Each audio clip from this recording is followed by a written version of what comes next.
The question is why? Why would Masvidal and Nate Diaz decide to do a boxing match before UFC 300, where everybody seems like they think they want to be on that? It's gonna be one of the biggest shows of the year. Why?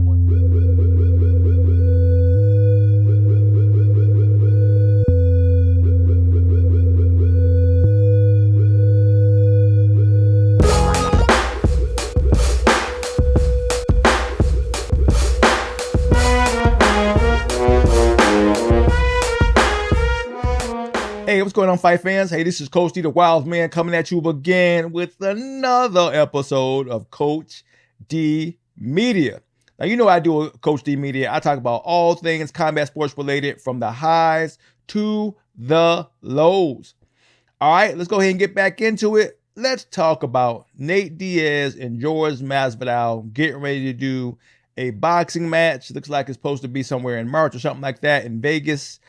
Right, I'm hearing people talk about it. It's now official from what I'm hearing, but now here it may not be official. We don't know what's going on. But the question is why? Why would Masvidal and Nate Diaz decide to do a boxing match before UFC 300, where everybody seems like they think they want to be on that? It's going to be one of the biggest shows of the year. Why wouldn't they want to be around that? Why would they choose to box instead of petitioning for UFC 300, right? Because like I said, it's basically Nate Diaz versus Jorge Masvidal number 2, right? They did MMA first, now they're doing boxing. I get the story, right? But the question is why? I feel that there is more to this than just what we're hearing on social media, all right? Because we have to look at the landscape now, right? It's not all about the UFC anymore. It's not all about MMA anymore, all right? The combat sports landscape is growing so big that you can't keep everybody in one bubble. Even though we all came together under the UFC, which is how we started, but that's not how we're ending right now. So let me break it down, okay? Combat sports is what it is. It's combat sports. It's not limited to one thing. Before it was just boxing, it was just MMA that we all focused on, but that's not the case anymore, okay? Look at One Championship. They not only do MMA, they do Muay Thai, they do Jiu-Jitsu, you know what I'm saying, right? They even talk about doing boxing, right? So they're putting so many more different combat sports under one platform. It's not just about MMA. So One Championship is saying what they are. They are championship of combat sports, right? Which is why they're doing so well in the Asian market, because they got so many doors to walk through. It ain't just MMA, right? Then you got bare knuckle fighting championships, where, you know, it's all about no gloves boxing, right? Bare knuckle boxing, right? Which has been around in the early years. They brought it back. Now it's doing big thing. Fighters are getting paid real well, right? So you see what I'm saying? So it's not just that.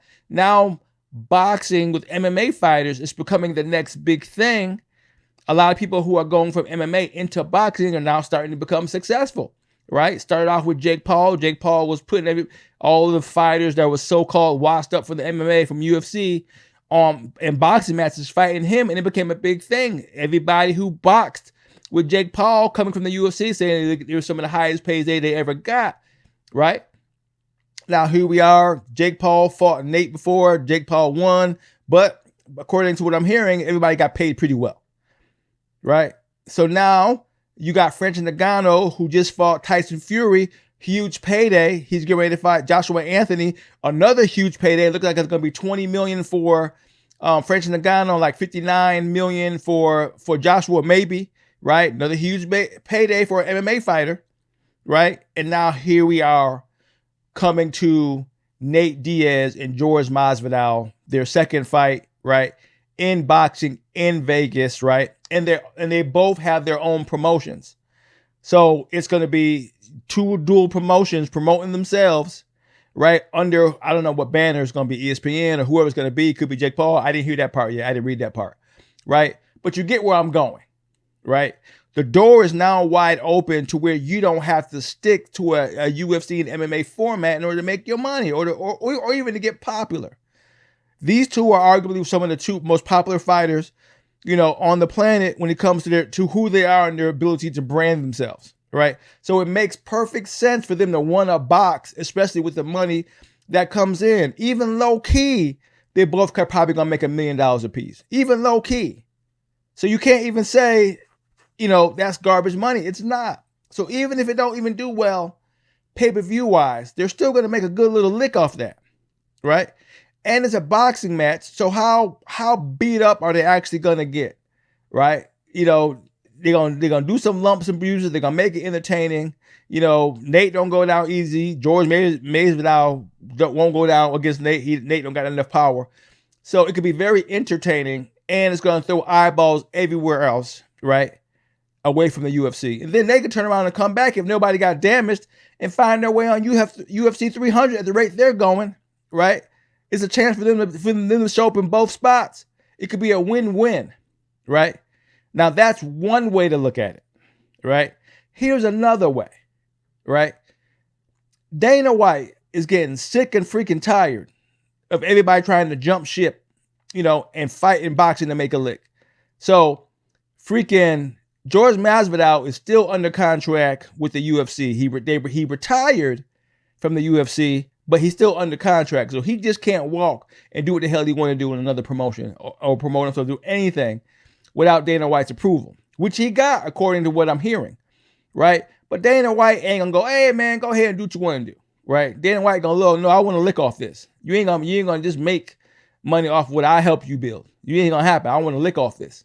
In some way, some fashion, right? Dana White's gonna get something off this. And Nate Diaz he keeps saying that he's gonna make his way back to the UFC, right? And he's gonna have to go through Dana White to do it. So there's got to be some kind of conversation between Jorge Masvidal and Nate Diaz and Dana White for him not to even say anything about this, because I know he's tired of this. People getting big away from him. He think he gonna go ahead and go, I'm cool with it. Hell no, he ain't, unless he got something off of it. That's my second narrative of this. So I think there's more to this than just two guys waking up one morning and go, well, you know what? Let's box. We ain't got shit going on. Let's go ahead and box. I don't think it's that. I think there's a lot more to this than just two guys boxing, right? That's my opinion, because it's too close to UFC 300. Dana White like, look, man, I'm struggling to get the flow with UFC 300. I'm not gonna have you guys out there. You talking about coming back to see me? You have to go ahead and do some boxing match and take the stories and shine away from the UFC 300. No, it don't make sense media wise, right? It's a big risk for Dana White unless he considers both of them washed up and no need to come back, which he's not saying. They're two big stars. They're two big enough stars to come back and do something, right? George still got Leon stories out there. He got a lot of stories that George can throw out there to get on somewhere and still make some pretty good money.